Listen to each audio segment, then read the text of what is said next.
If you get shoulder pain when you work out, this warm-up is perfect to do before a calisthenics or a weightlifting workout to activate the scapular stabilizers and the rotator cuff so they do their job properly, hold everything in place, prevent joint glide, and make sure that you have a pain-free workout. All we need is a piece of theraband tubing. Now, the stronger you are, the thicker it will be. A glute loop, you don't need a very thick one of these, and some light weights. These are 2 kilogram weights or 4.5 pounds. So we're gonna start with the theraband tubing and we're gonna do some band pull aparts. I double it over to get a bit more thickness. Depress the scapula, so keep your shoulder blades pulled down, and we're gonna pull apart as far as you can go. I've gotta try to avoid this microphone. Come back, scapula depressed, pulling apart as far as you can go. And back. Again, we're gonna do 8 reps of this. So this is all about strengthening the neuromuscular connection to the scapular stabilizers. So we're basically telling the scapular stabilizers how to do their job before we do the workout.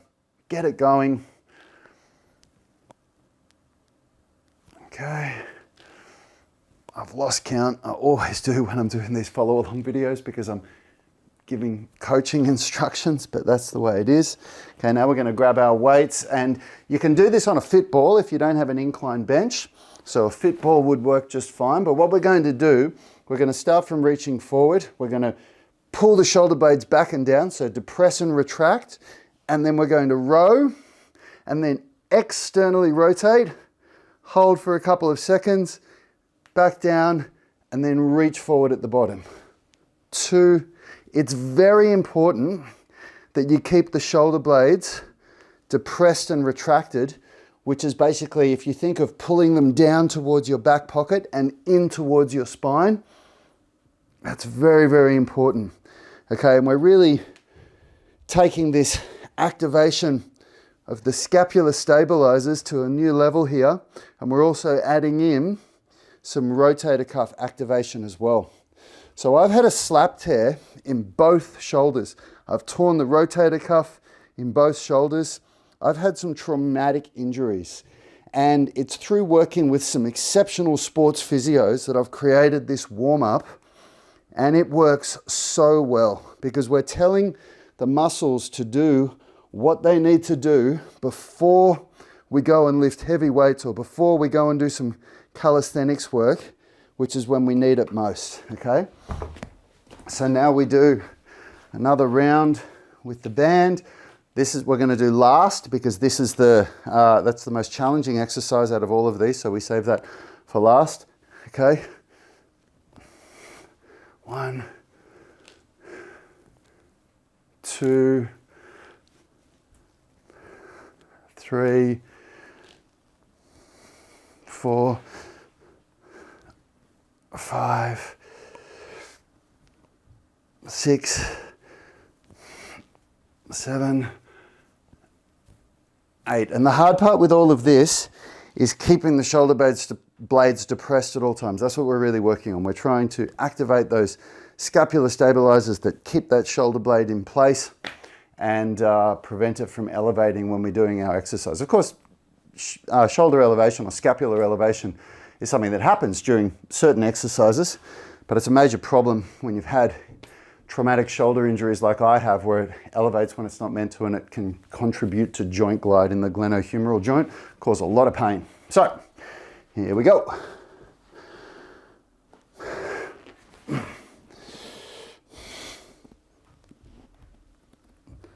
This is the last round we're going to do of these 2 exercises. So this is just a warm-up. So of course we're not really, I mean, you will build strength if you do this daily, but we're not looking for muscle hypertrophy or anything like that. We're doing it's a muscle activation warm-up. It will also act as rehab if you do this daily because a massive part of shoulder rehab is reteaching the inner unit. So the inner unit, the outer unit are the prime movers, you know, your pecs, your lats, your deltoids, your biceps, triceps. The inner unit are the deeper muscles like the rotator cuff and scapular stabilizers that, and what happens is that the inner unit kind of forgets to do its job in a traumatic shoulder injury like a slap tear or a torn rotator cuff, because the nervous system kind of locks the whole system down to prevent excessive movement that could make the problem worse. And so what we have to do is we have to reteach that inner unit how to do its job properly. And the best time to do that is right before you do a workout, because that's when you need to remind that deeper stabilization system how to do its job properly. So then when you go into your workout, it's functioning the way it's meant to, and then we can strengthen the body in the way that it's meant to move, not in the way where it kind of defaults to after an injury. So now we're onto rotator cuff work. And this is really, really challenging, this one. So if this is too hard for you, you've got to be really, really honest with yourself with this. So we're going to depress the scapula, pull the hands apart so that the wrists are above the elbows. And then we're going to move as far up as we can before the arms start to go like this, or before your shoulders start to elevate. So when I started this, that was it. That was all I could do.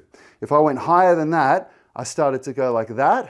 And on the injured side, it was way more like that, okay? Or I started to elevate my shoulder blades. So because I've been doing this for a while now, and I'm further along with my rehabilitation, I can go further. But this is a slow, controlled movement. So we're putting load on the rotator cuff. So the rotator cuff is isometrically contracting here, but through a different range of motion. So, and that's, you know, the main function of the rotator cuff is to isometrically contract and keep that humerus up in the glenohumeral joint where it's meant to be without joint glide like this, okay? It's very challenging. I'm gonna do one more of these. Okay. So I've got, you can just do one round of this if you want to, but 2 rounds is really, really good. The whole system really switches on from 2 rounds, okay? Here we go. So pull the shoulders back and down, wrists apart, elbows in. Slow, controlled movements.